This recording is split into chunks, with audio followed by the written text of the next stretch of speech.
greetings. Today we're looking at this chassis that's going in my new comp crawler project. Here's this beautiful chassis. It's by 149 RC Works. This is called the Rock Werx chassis. It's a lot like the Homebrew with some modifications to make it work even better. So it has tons of mounting holes up and down the length of the chassis. Allows you to mount your shock towers and anything else where you need them to be to match your wheelbase and for fine-tuning adjustments for the performance you're looking for. Has built-in link risers in the back. These are slotted for the skid plate mounting, so you can fore or aft adjust it where you need it to be, or so the holes will actually line up like from various models. This is made to work like the Ascender, the SCX-10, the Enduro, all of those. Let's come back to the chassis in just a moment.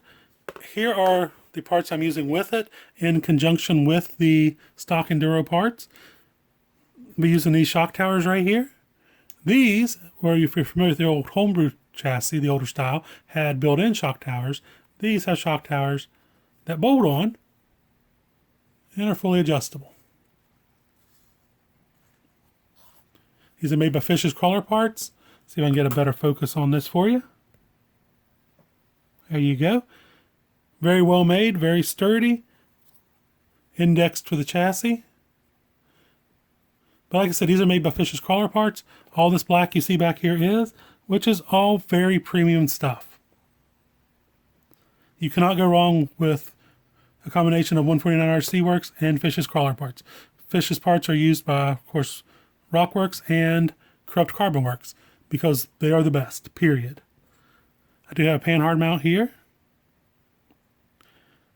This is great for trucks that already have panhard or if you're building your own setup. Have these mounts here, these braces that allow the unicorn mounts to screw through them. Of course, I have just regular round braces here for the chassis. Here is what I mean by unicorn mount. It's just a single mount, front and rear, goes right up through the middle, kind of like a unicorn horn.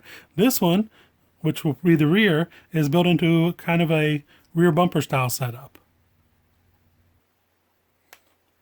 They're very good comp style body mounts. Also a set of servo mounts here. And speaking of servo mounts, I also have this one right here for the front.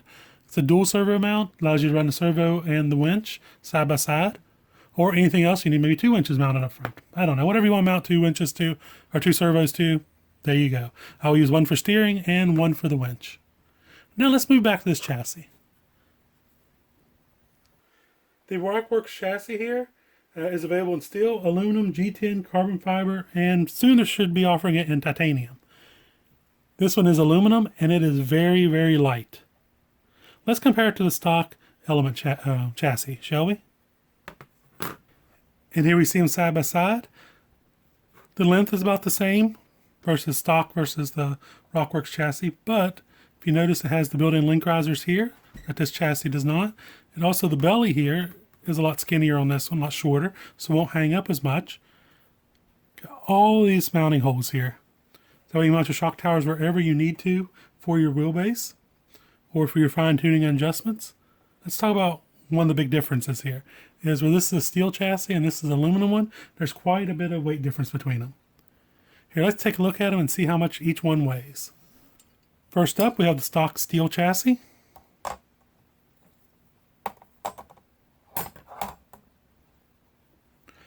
Weighs in at 5.7 ounces. So not a lot, but still a pretty decent weight. Okay, now let's take a look at the aluminum chassis.